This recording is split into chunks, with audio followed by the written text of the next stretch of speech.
So ayan guys, eto nag-ready na ang ating kawali. Isa na natin lutuin ang ating puset at saka hipon. So ayan.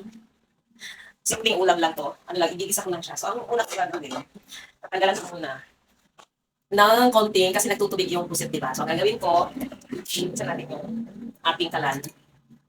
So ang gagawin ko, nilalagay ko lang rin sa kawali muna para maluto ng konti at mawala yung tubig. Tatanggalin ko na yung tubig niya. Para mamaya, igigisa ko siya together with shrimp. So ayan guys, so nakikita nyo, eto na ang ating puset. Nilagay ko lang siya sa kawali para yung tubig niya lumabas. So ayan guys, nakikita nyo, lumabas na yung tubig ng ating puset. Ngayon, ilalagay ko siya sa, medyo ano na yan guys, medyo luto na yan. Gagawin ko, ilalagay ko siya dito sa strainer, mabalik ko siya. Para mawala yung tubig niya. Mamaya, igigisa tayo. Mga bawang sibuyas, luya, kamatis.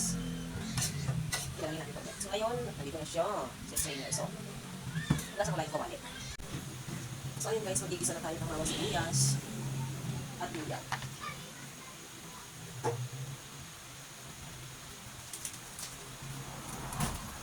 So, hindi yung sangkap natin. Salamat sa likod ulam. Igigisa lang natin yung bawang sibuyas at luya.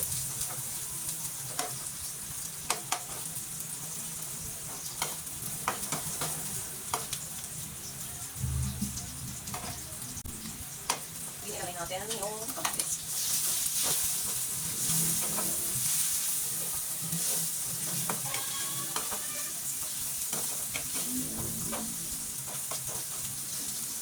Lagyan na natin sa hipon.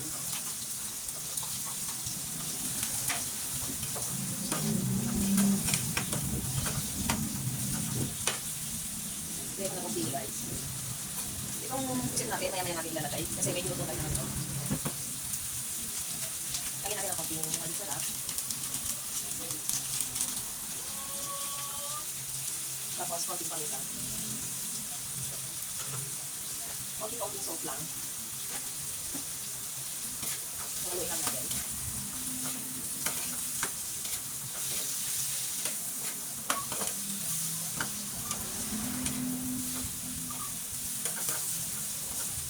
So makikita nyo, ayan.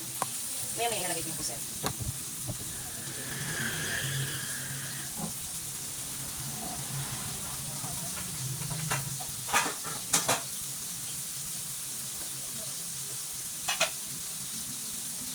Tignan nyo natin yung pusit guys.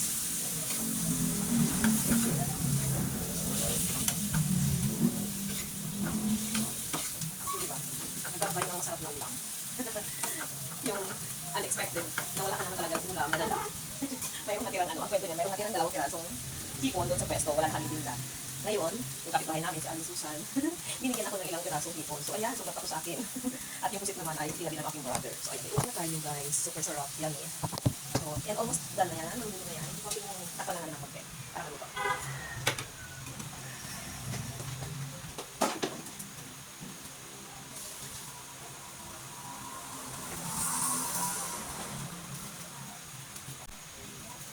So ayan guys, balikan na natin.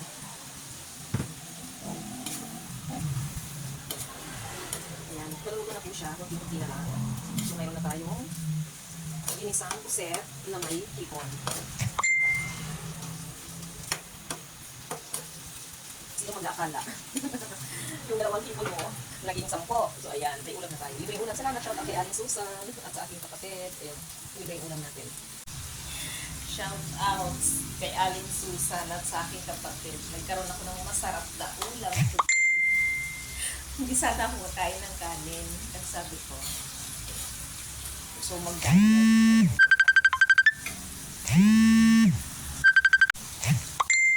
So, eto yung ulam natin guys. Ayan. Luto na to. Ilalagay ko na sa mangkok. Thank you for watching. Ayan. Thank you sa aking kapitbahay, sa aming kapitbahay na si Aling Susan at aking kapatid. Thank you sa libreng ulam. Ginisang pusit na may hipon. Thank you sa libreng ulam. Sarap.